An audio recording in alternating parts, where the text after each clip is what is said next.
The sin Christians don't realize they commit every day. What if one of the most common sins among Christians is something most believers never notice? Not because they are trying to hide it, not because they secretly enjoy it, but because it looks normal. In fact, it can look so normal that people sometimes mistake it for spiritual maturity.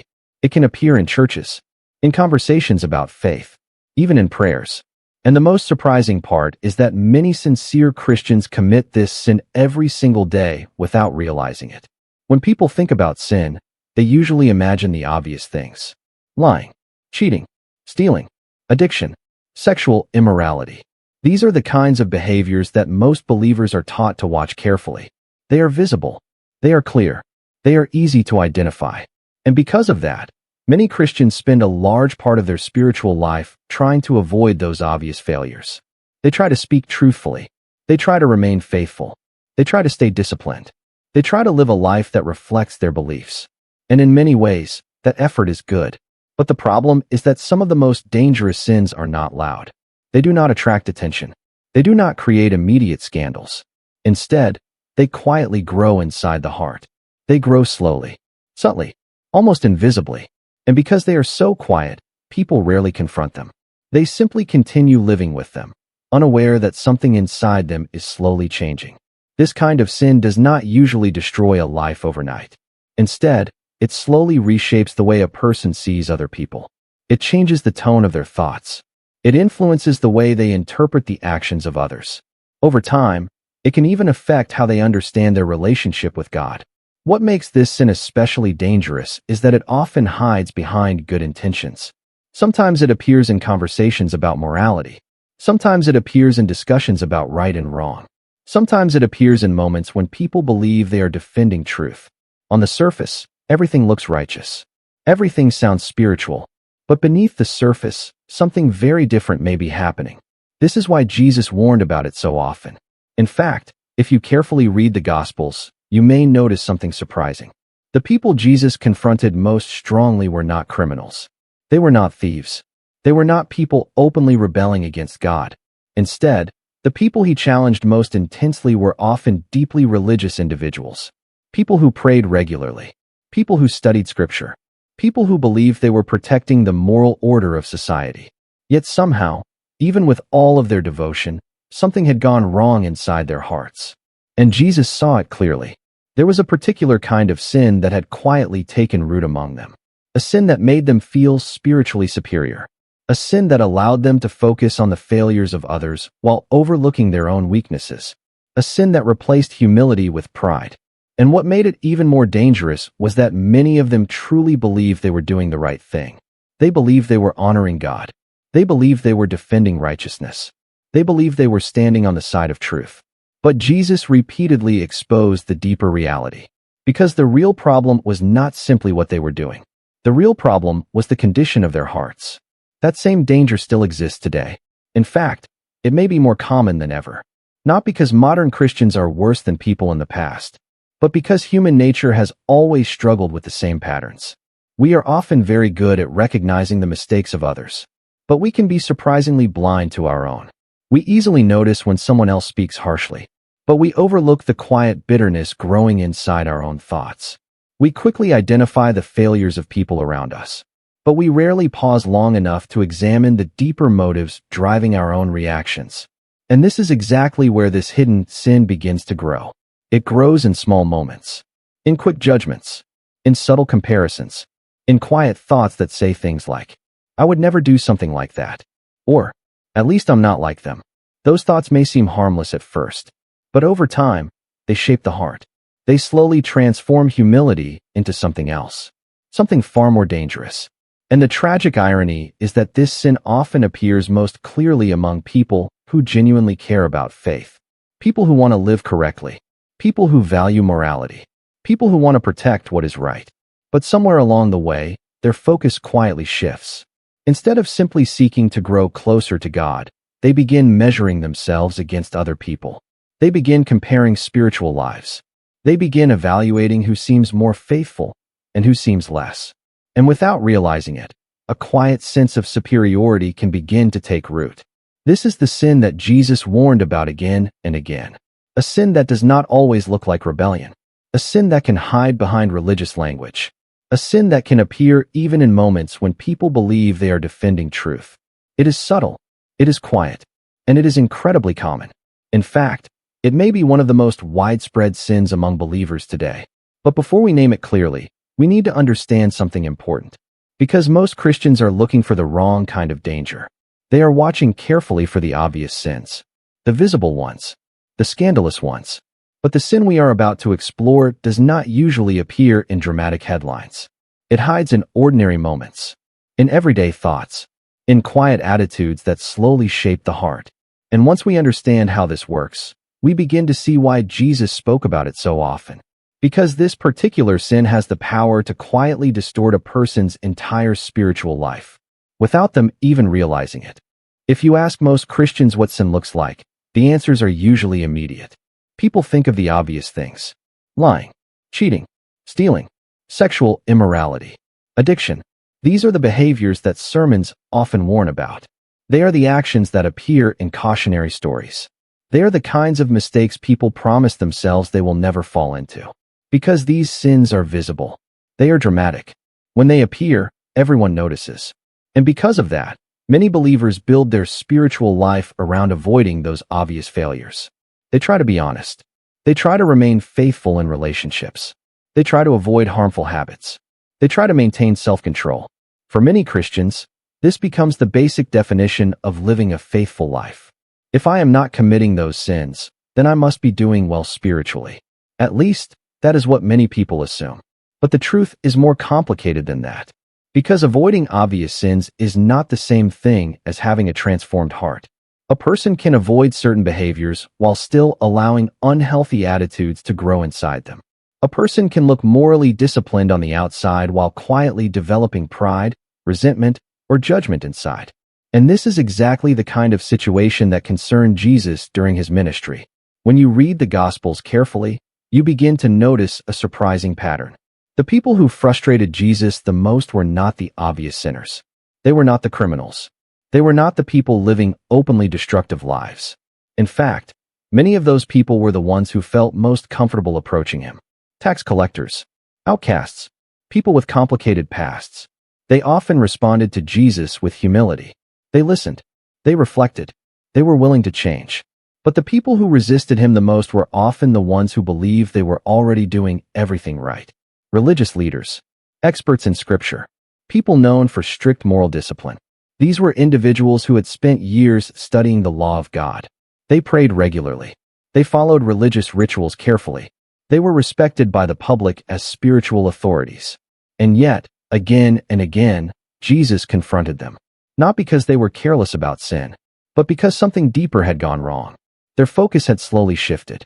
Instead of seeing themselves as people who needed grace, they began to see themselves as examples of righteousness. They believed their obedience made them superior. They believed their discipline placed them above others. And because of that, their attention gradually turned outward. Instead of examining their own hearts, they began examining everyone else. They evaluated other people's behavior. They criticized small mistakes. They created increasingly detailed rules about how others should live. Over time, their spiritual life became less about transformation and more about comparison. And comparison is a dangerous place for the human heart. Because when we compare ourselves to others, two things usually happen. Either we feel inferior or we feel superior. And when people believe they are morally superior, something subtle begins to grow inside them. A quiet sense of pride. At first, it may not seem like pride at all. It may look like confidence in one's beliefs. It may look like commitment to moral standards. It may even look like dedication to truth. But underneath those things, a deeper attitude may be forming.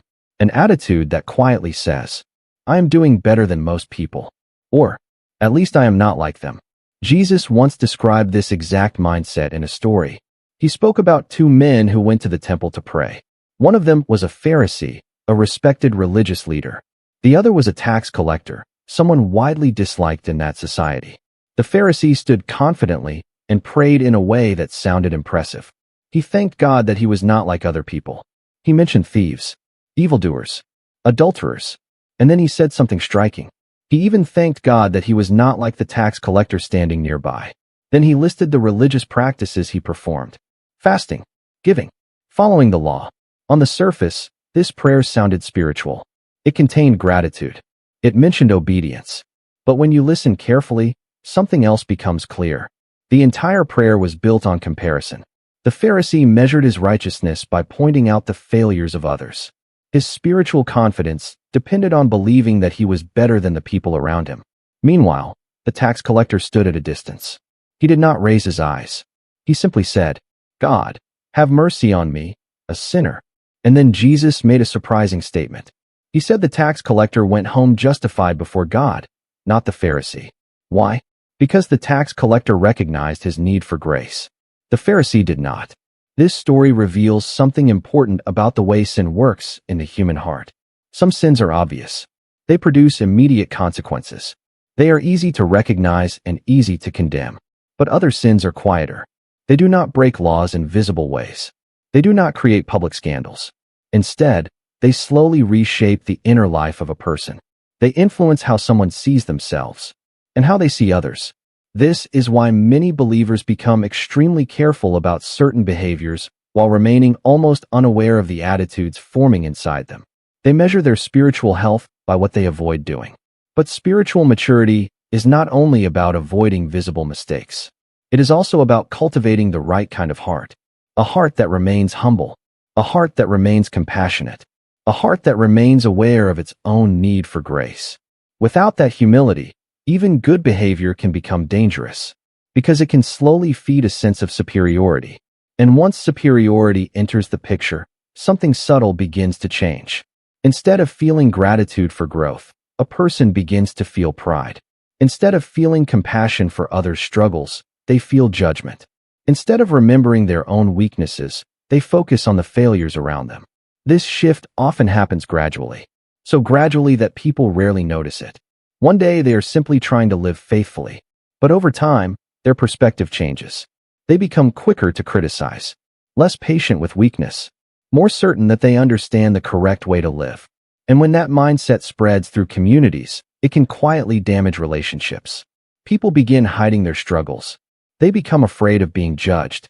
Honest conversations disappear. Instead of becoming places of healing, communities can slowly become environments of comparison and pressure. This is exactly the kind of environment Jesus challenged during his ministry. Because faith was never meant to be a competition. It was never meant to be a system where people measure their worth by comparing themselves with others.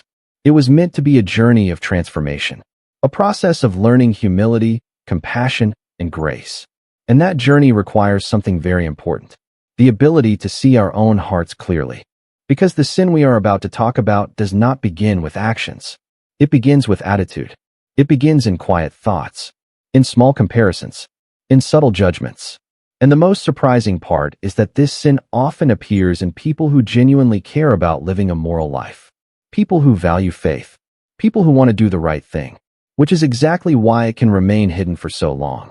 But once we begin to recognize it, we start to understand why Jesus spoke about it so often.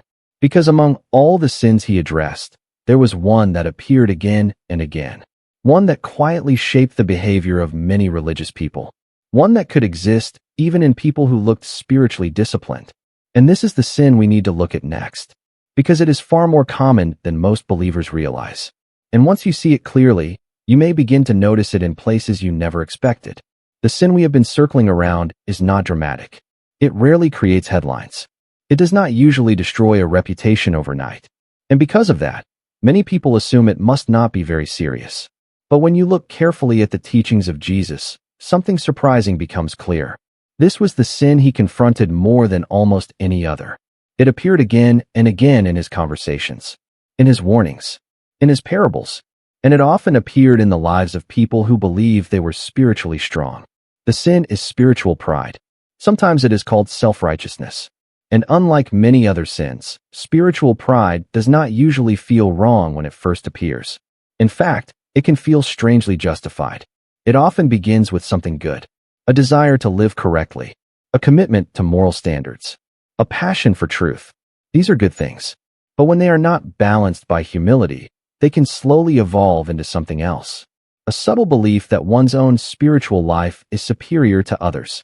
A quiet confidence that says, I understand the truth better than most people.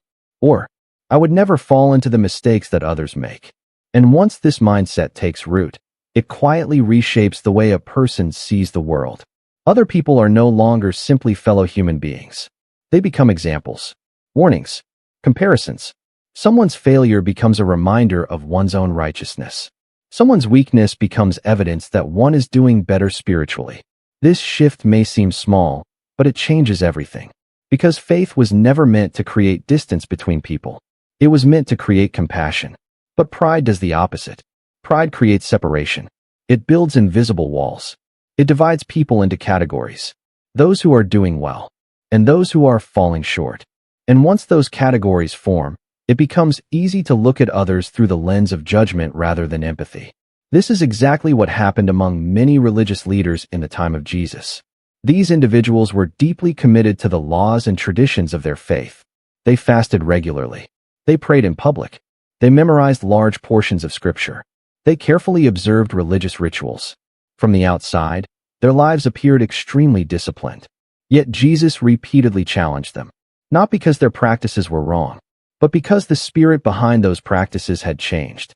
Instead of producing humility, their discipline had produced pride. Instead of producing compassion, it had produced judgment. They began seeing themselves not simply as followers of God, but as examples of righteousness. And once that belief took hold, it affected the way they treated others. They became experts at identifying the failures of those around them. Small mistakes were magnified. Minor imperfections became evidence of moral weakness. Meanwhile, their own deeper struggles remained largely unexamined. Jesus described this pattern in one of his most memorable metaphors. He spoke about a person trying to remove a tiny speck from someone else's eye while ignoring a large wooden plank in their own. The image was almost humorous, but the message was serious. Because spiritual pride often blinds people to their own condition. When someone becomes convinced of their own righteousness, they stop looking inward. They become extremely aware of the flaws around them, but strangely unaware of the flaws within them. And this blindness can grow stronger over time. Because every moment of comparison reinforces the same narrative. I am doing better. I understand more. I am more faithful. At first, these thoughts may appear rarely, but gradually they become habits, a pattern of thinking, a lens through which other people are viewed. And once that lens becomes permanent, something tragic happens. Compassion begins to fade. Instead of feeling sorrow for someone else's struggle, a person feels criticism. Instead of wanting to help, they want to correct. Instead of approaching others with humility, they approach them with quiet superiority. This is why spiritual pride is so dangerous. Not because it produces obvious rebellion, but because it quietly replaces humility. And humility is one of the most essential qualities in spiritual life. Without humility, growth becomes almost impossible. Because humility keeps a person open to change. It allows someone to recognize their own weaknesses. It creates the willingness to learn. But pride does the opposite. Pride convinces a person that they have already arrived, that their understanding is complete, that their behavior is already righteous enough. And once someone believes that, they stop examining themselves honestly. Their focus moves entirely outward, toward the failures of others, toward the mistakes in the world, toward the imperfections they believe must be corrected. And in that moment, something very subtle has happened. The heart has shifted from transformation to comparison. From humility to superiority, from compassion to judgment. Jesus saw this transformation happening in the religious culture around him, and he knew how dangerous it could become. Because communities shaped by pride rarely produce healing. They produce pressure. People begin hiding their struggles. They become afraid to admit weakness. They learn to present an image of perfection rather than pursuing genuine growth. But Jesus was never interested in creating a community of perfect appearances. He was interested in creating a community of honest hearts. He welcomed people who admitted their struggles. He spoke gently with those who recognized their own brokenness. But when he encountered spiritual pride, his tone often became much stronger. Because pride was one of the greatest obstacles to transformation. It convinced people they had nothing left to change, nothing left to learn, nothing left to surrender. And this is why the sin of spiritual pride is so deceptive. Unlike many other sins, it can exist alongside religious activity. A person can pray regularly and still struggle with pride. They can study scripture and still feel superior. They can serve in their community and still quietly compare themselves to others. Outward behavior does not always reveal the condition of the heart. This is why Jesus consistently redirected attention inward. He encouraged people to examine their motives, their thoughts, their attitudes, because the real battle of the spiritual life does not take place in public actions alone. It takes place inside the heart, and the heart can be a surprisingly complex place. It can hold sincere faith and subtle pride at the same time. It can desire truth while still seeking superiority. It can pursue righteousness while quietly judging others. Recognizing this reality is uncomfortable, but it is also the beginning of wisdom. Because the moment someone becomes aware of spiritual pride, they gain the opportunity to confront it, to replace comparison with compassion, to replace judgment with humility. But before we talk about how that transformation happens, we need to explore something else. Because spiritual pride does not only exist in ancient religious leaders. It can appear in modern believers in ways that are surprisingly ordinary. In everyday conversations, in social media posts, in church communities, in quiet thoughts that pass through the mind without much reflection. And once you begin to notice these patterns, you start to realize just how common this hidden sin can be. Spiritual pride rarely announces itself. It does not arrive with dramatic warnings. It does not introduce itself as arrogance or self-righteousness. Instead, it appears quietly, almost politely, often disguised as concern for truth or commitment to morality. This is why so many sincere Christians struggle to recognize it in their own lives. Because it does not feel like rebellion. It often feels like responsibility. A person may believe they are simply defending what is right, protecting their faith, standing for biblical values. And sometimes those motivations are genuine. But underneath those motivations, something more subtle may be forming. A mindset that slowly shifts from humility to comparison. And once that shift begins, spiritual pride can show itself in many small ways. Not through dramatic actions, but through everyday attitudes. One of the most common ways this happens is through quiet judgment. Not the loud, aggressive kind of judgment that everyone can see, but the silent kind that exists inside the mind. Moments when someone hears about another person's mistake and immediately thinks, "I would never do something like that." Or, "How could they make such a bad decision?" Or even, "That kind of thing would never happen in my life." These thoughts often appear quickly, so quickly that people rarely stop to examine them. They simply pass through the mind like ordinary observations. But over time, they shape the heart. Because each comparison reinforces the same message. I am doing better. I am stronger. I am more disciplined. At first this may seem harmless. But the human heart is extremely sensitive to comparison. When people repeatedly measure themselves against the failures of others, something begins to grow inside them. A quiet sense of superiority. And once superiority becomes part of someone's identity, it begins to influence how they interact with others. Another place this often appears is in conversations about other people. Many Christian communities place a strong emphasis on discussing moral behavior, which can be a good thing. Accountability is important. Encouraging one another toward growth is healthy. But sometimes those conversations shift in a different direction. Instead of focusing on helping someone grow, they begin focusing on analyzing someone's failure. People start talking about the mistake. Then they begin discussing what the person should have done. Soon they are examining the person's character. Eventually the conversation turns into something else entirely. Not encouragement, not restoration, but criticism. Sometimes even gossip. What began as concern slowly becomes judgment. And when those patterns repeat over time, they quietly create a culture where people feel evaluated rather than supported. In that kind of environment, honesty becomes difficult. People learn to hide their struggles. They avoid admitting weakness because they fear becoming the next subject of quiet analysis. Spiritual pride can also appear through comparison of spiritual lifestyles. This is another area where sincere believers may struggle without realizing it.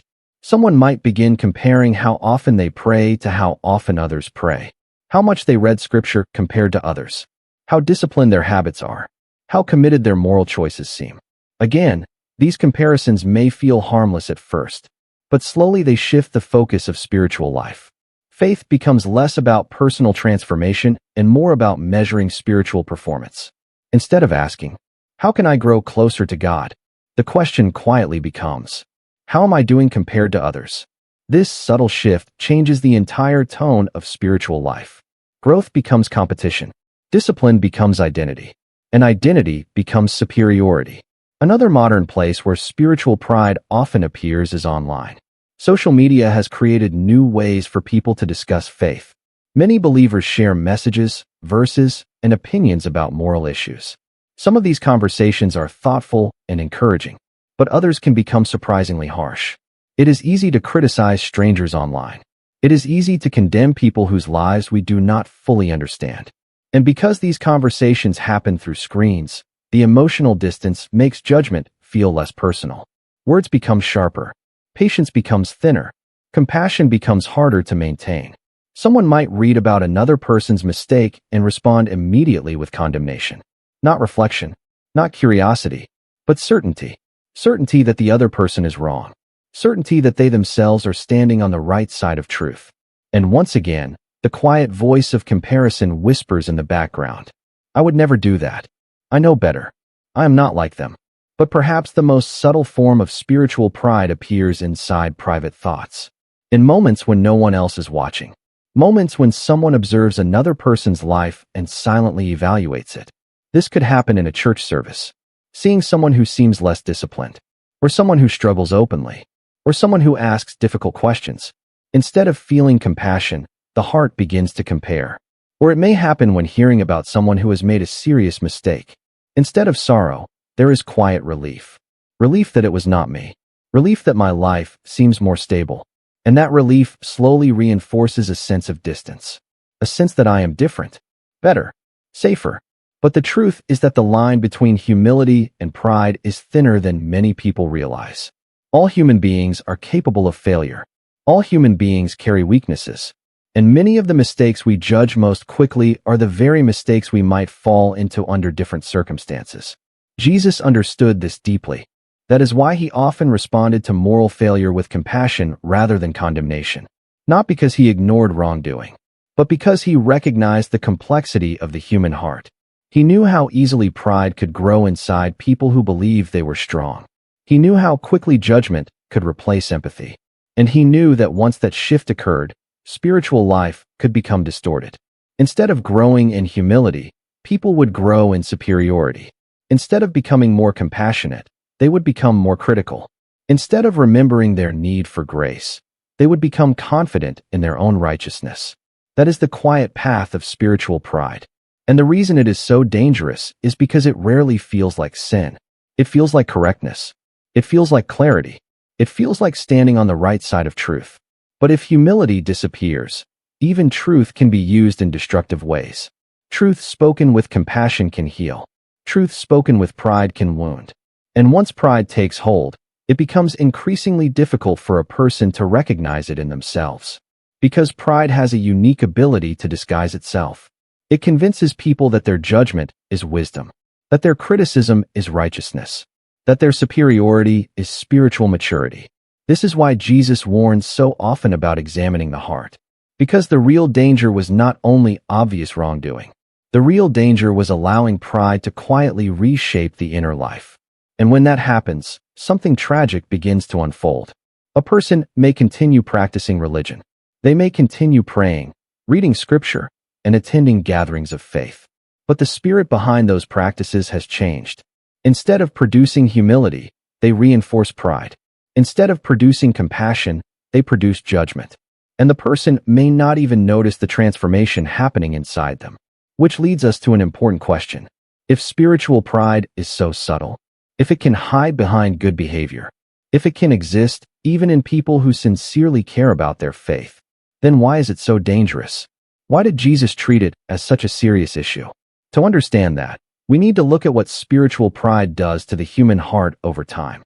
Because its consequences reach much deeper than most people realize. Spiritual pride rarely damages a person all at once. Its influence is gradual, almost invisible. It works quietly beneath the surface, shaping attitudes and perceptions over time.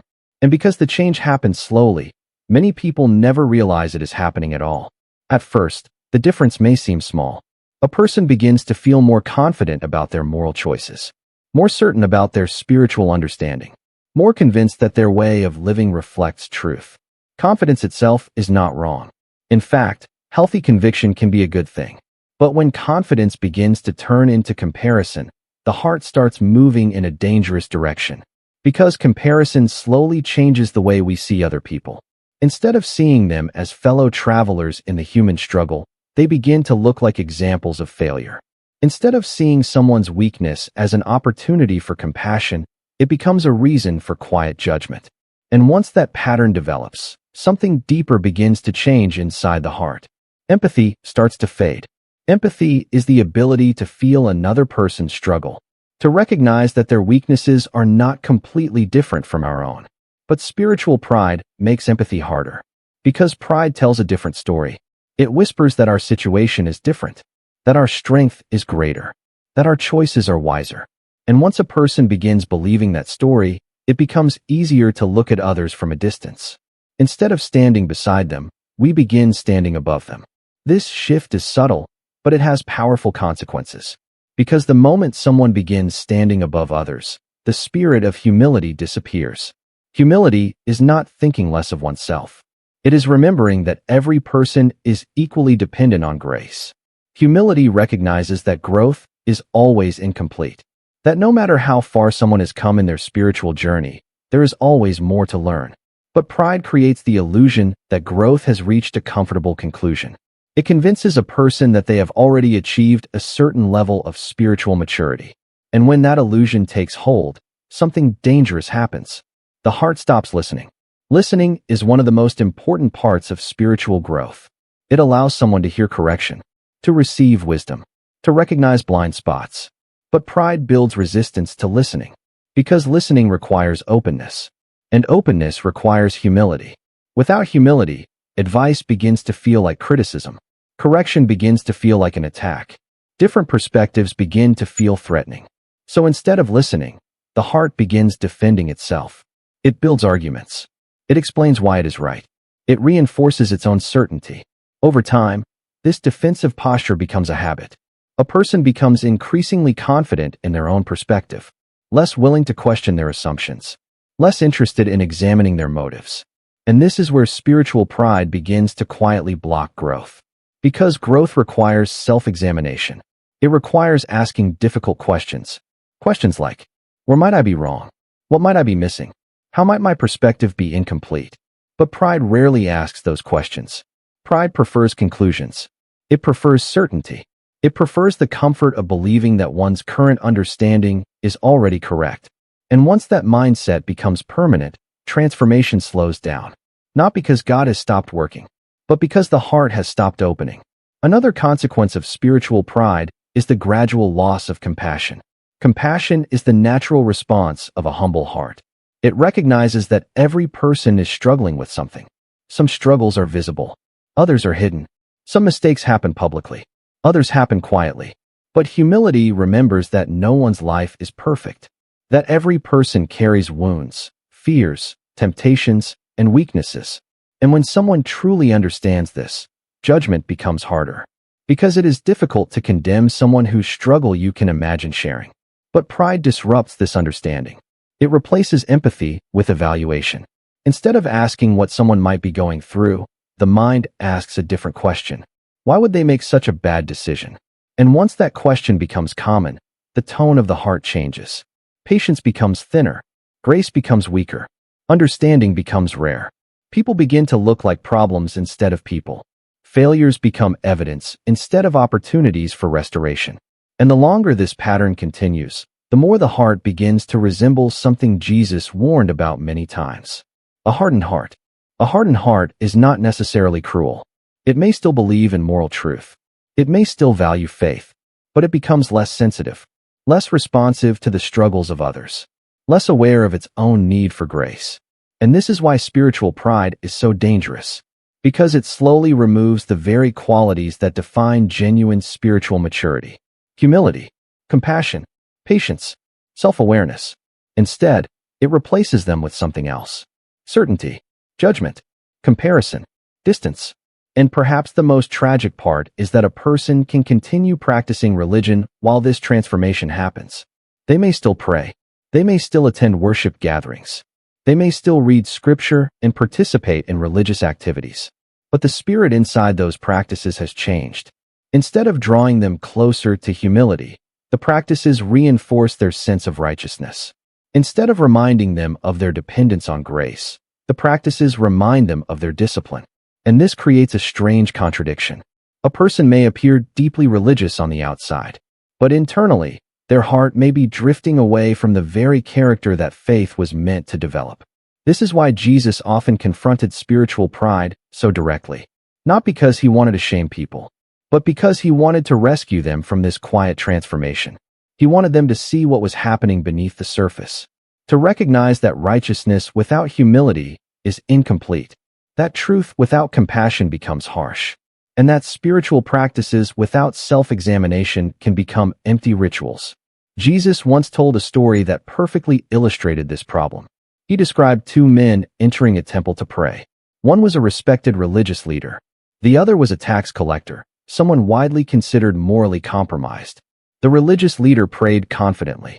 He thanked God that he was not like other people, not dishonest, not immoral, not corrupt. He even listed his religious disciplines as evidence of his righteousness. But the tax collector stood at a distance. He could barely lift his eyes. Instead of listing his virtues, he simply asked for mercy. The surprising part of the story was the conclusion. Jesus said it was the humble man, not the confident one, who left the temple justified. Not because humility erased wrongdoing, but because humility opened the door to transformation. Pride closes that door. Pride insists that everything is already fine, that nothing needs to change, that the heart is already in the right place. And when that belief becomes permanent, the journey of growth quietly stops. This is the deeper danger of the hidden sin many believers commit every day. It does not merely create moments of judgment. It slowly reshapes the heart. It weakens compassion. It blocks self-awareness. It replaces humility with certainty. And over time, it can transform a sincere believer into someone who resembles the very people Jesus warned about most often.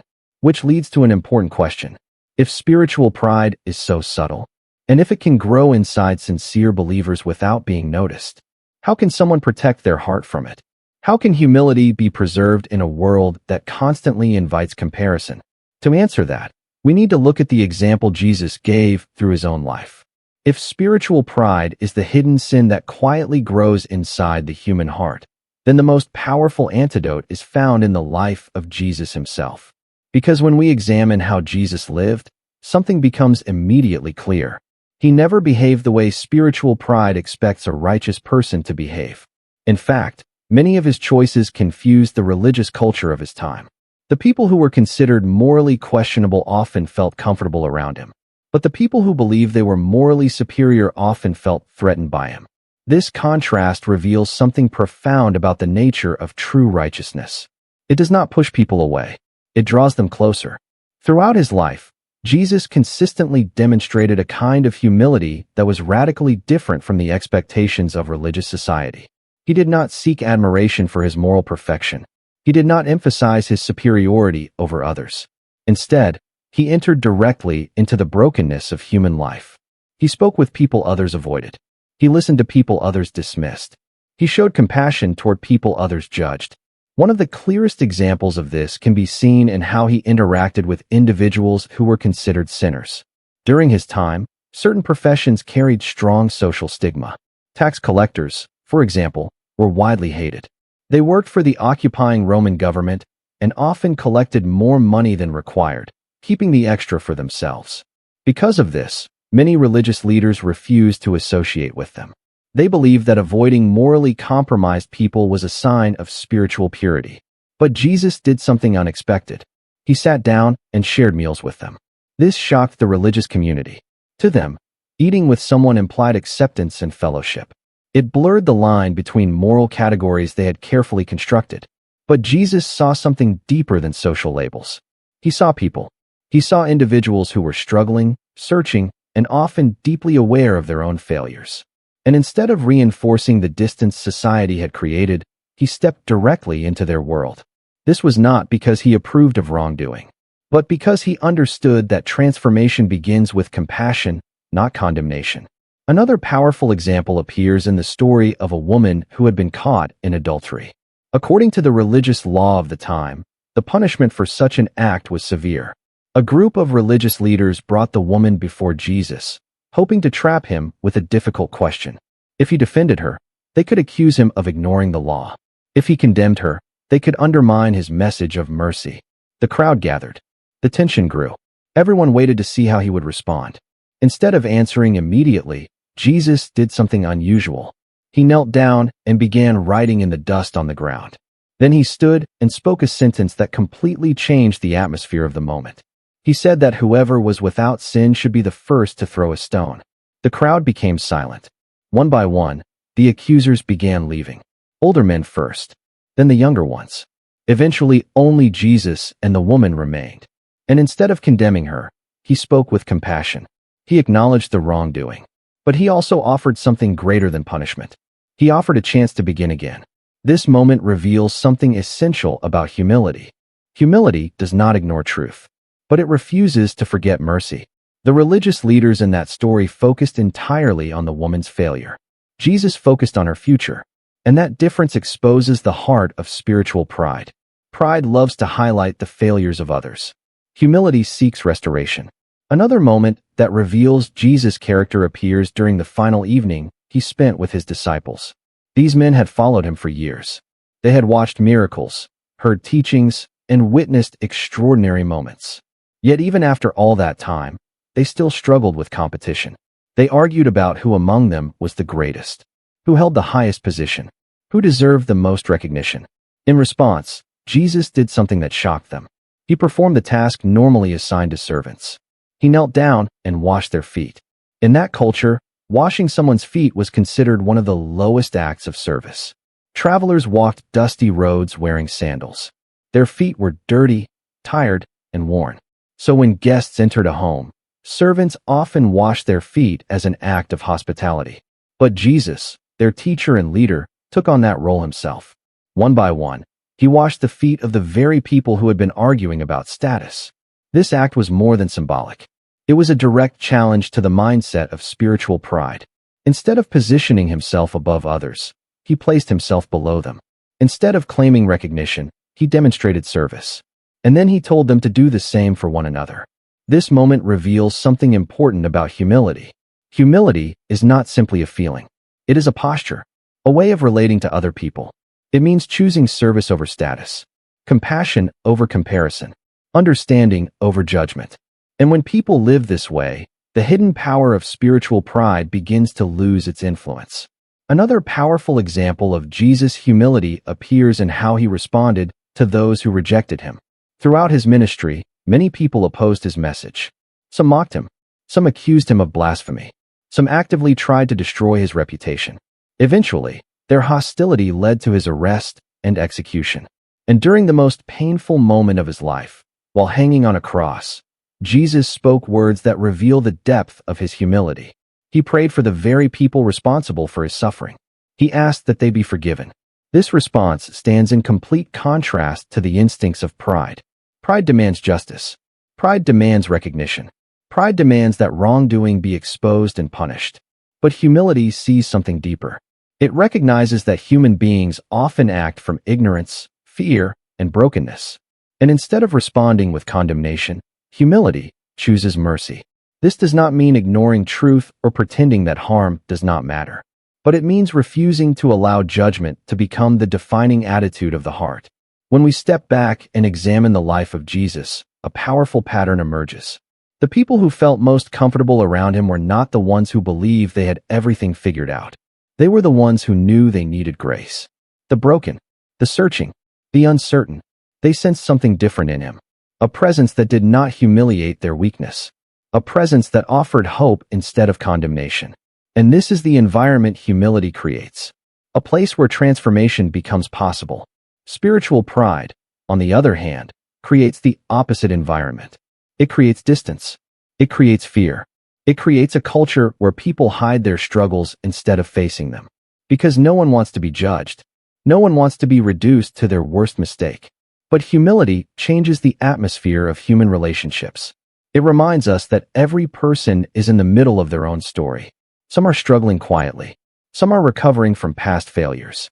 Some are trying to find direction. And when we approach people with humility instead of comparison, something remarkable happens. Conversations become honest. Growth becomes possible. Grace becomes visible. This is why the example of Jesus matters so much. He did not simply teach humility. He embodied it.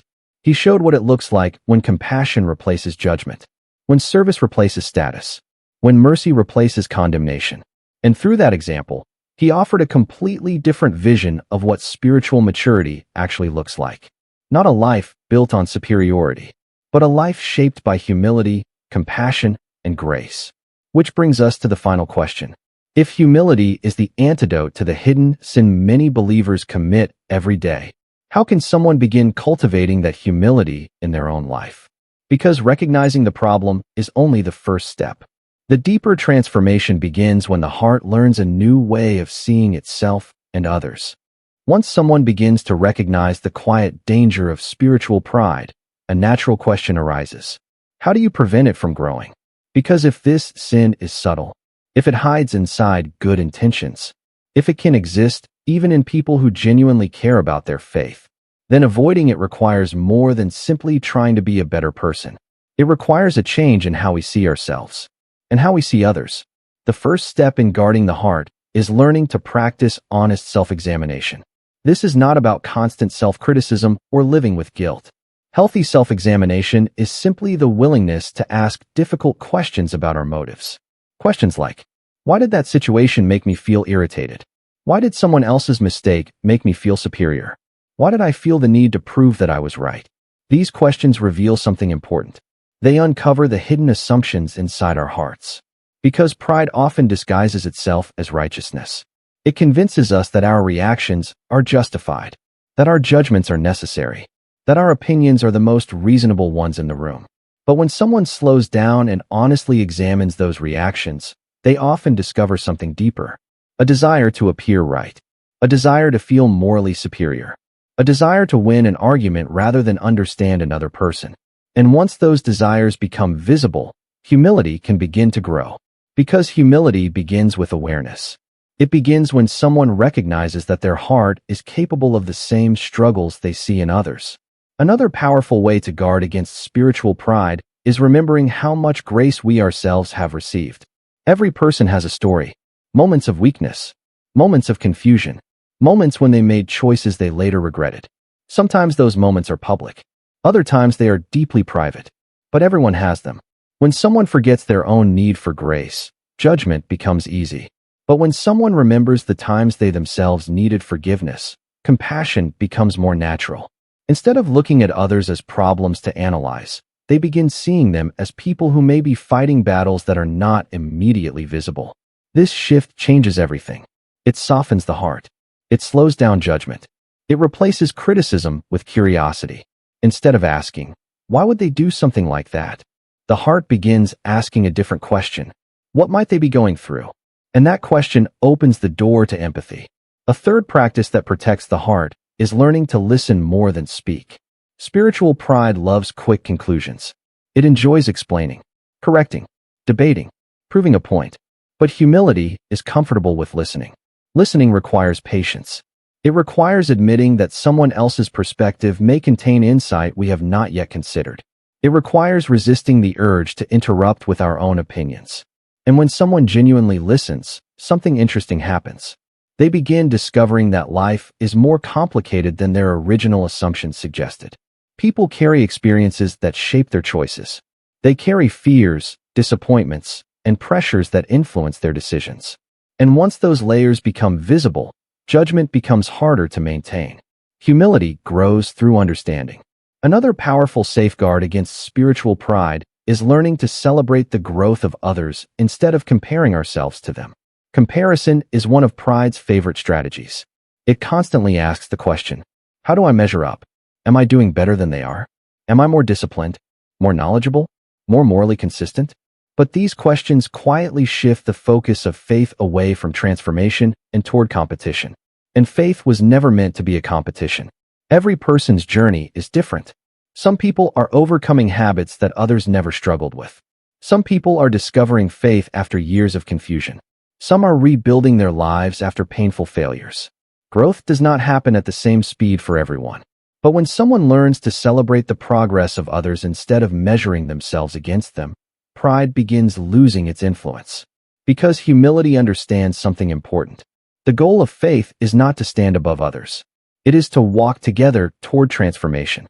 Another important practice is remembering that knowledge alone does not equal spiritual maturity. It is possible to know many teachings, to understand complex theology, to quote scripture with precision. But knowledge can sometimes create a dangerous illusion. The illusion that understanding truth is the same as embodying it. But true maturity is not measured by how much someone knows. It is measured by how deeply their character reflects compassion, patience, and humility. Someone may have a simple understanding of faith, but possess extraordinary kindness. Another person may have extensive knowledge, but struggle with judgment and pride. And when someone remembers this distinction, it becomes easier to approach others with humility. Because knowledge no longer becomes a tool for comparison. It becomes a resource for growth. Another helpful habit is learning to respond to mistakes with curiosity instead of immediate judgment. When we see someone fail, the instinct of pride is to categorize the person quickly. Irresponsible, immature, unfaithful. But humility asks a different question. What led to this moment? What circumstances shaped this decision? What pressures might they be facing? This approach does not excuse wrongdoing, but it acknowledges that human behavior is rarely simple. Understanding someone's story often reveals complexity that judgment alone cannot see. And when people are approached with understanding rather than condemnation, they are more likely to reflect honestly on their choices. Humility creates an environment where growth becomes possible. Another powerful practice is remembering that every person is still in the process of becoming who they are meant to be. No one has reached the finish line. No one has completely mastered patience, wisdom, or love. Even the most mature individuals continue learning. They continue discovering blind spots. They continue growing in compassion and understanding. When someone keeps this truth in mind, it becomes easier to remain humble. Because spiritual growth is not a destination. It is a lifelong journey, and every person is still somewhere along the road. Finally, perhaps the most important way to guard against spiritual pride is regularly returning to the example of Jesus. Not just his teachings, but his posture toward people. He never treated broken individuals as objects of comparison. He treated them as people worthy of dignity. He did not use truth as a weapon. He used truth as a pathway to restoration. And when someone reflects on that example, it becomes clear that humility is not weakness. It is strength. It takes strength to choose compassion when judgment feels easier. It takes strength to listen when speaking would bring recognition. It takes strength to serve when status is available. But this strength is exactly what transforms relationships. It changes how families interact, how communities function, how faith is experienced. When humility replaces spiritual pride, something remarkable begins to happen. Faith becomes less about proving righteousness and more about living with grace, which leads us to the final reflection of this message. Because recognizing this hidden sin and learning how to guard against it ultimately invites each person to make a choice about the kind of heart they want to develop, a heart shaped by comparison or a heart shaped by humility. The sin Christians don't realize they commit every day. By now, the picture should be clearer. The sin many Christians commit every day is not always loud. It is not always visible. It does not always appear in dramatic mistakes or public failures. Instead, it hides in something far more subtle. A quiet sense of spiritual superiority. A silent comparison. A moment of judgment that slips through the mind almost unnoticed. Spiritual pride does not usually begin with arrogance. It begins with something much smaller. A thought, a reaction, a feeling that says, "At least I'm not like that," or "I would never do something like that." And if those thoughts are left unexamined, they slowly begin to reshape the heart.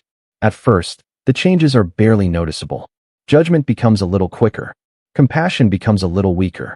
Patience becomes a little shorter. The difference may seem small in the beginning, but over time, those small changes accumulate.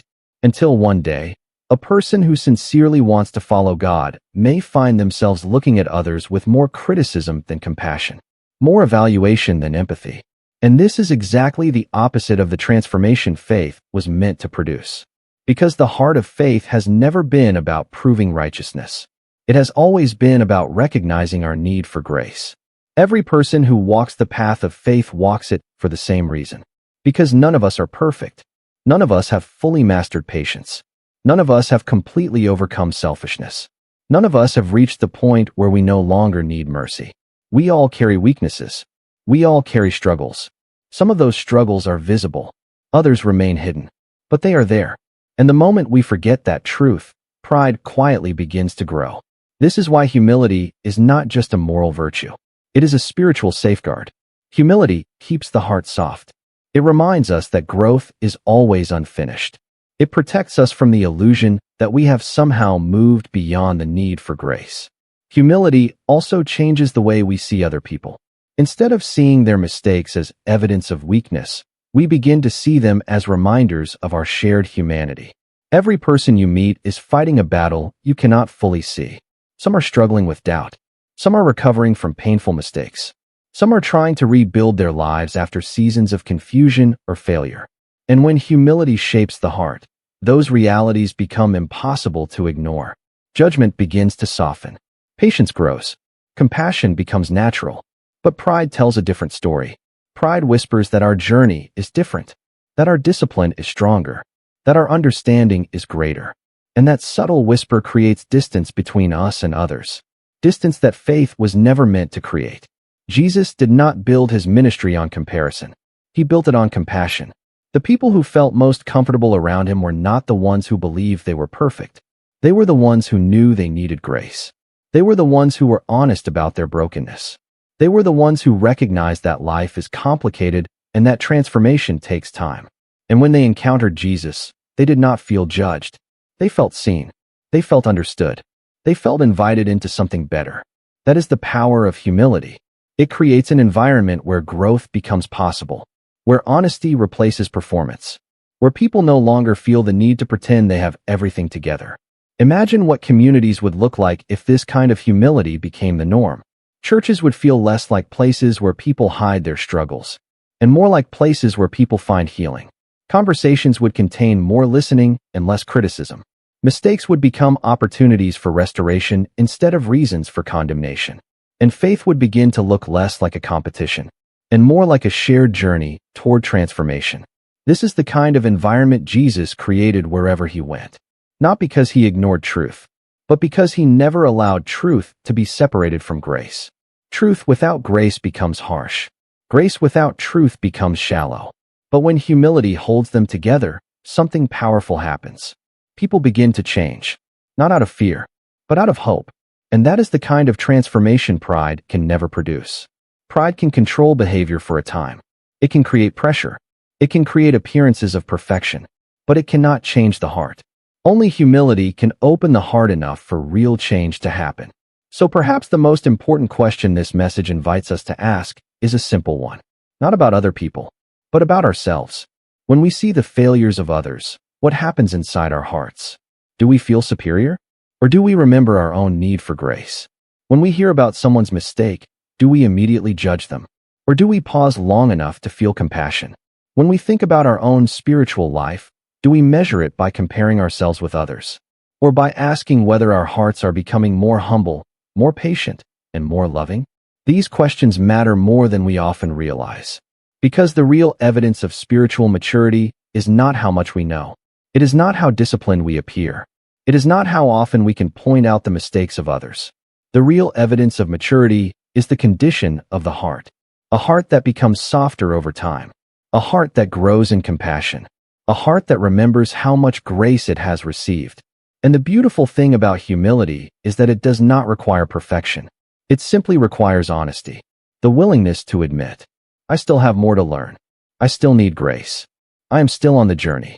And the moment someone embraces that posture, something remarkable begins to happen. Spiritual pride loses its grip. Comparison fades. Judgment weakens. And compassion begins to grow. Because the more clearly we see our own need for grace, the harder it becomes to deny that grace to others. So the next time you encounter someone's failure, the next time you feel tempted to compare your life with someone else's, pause for a moment, take a breath, and remember something simple but powerful.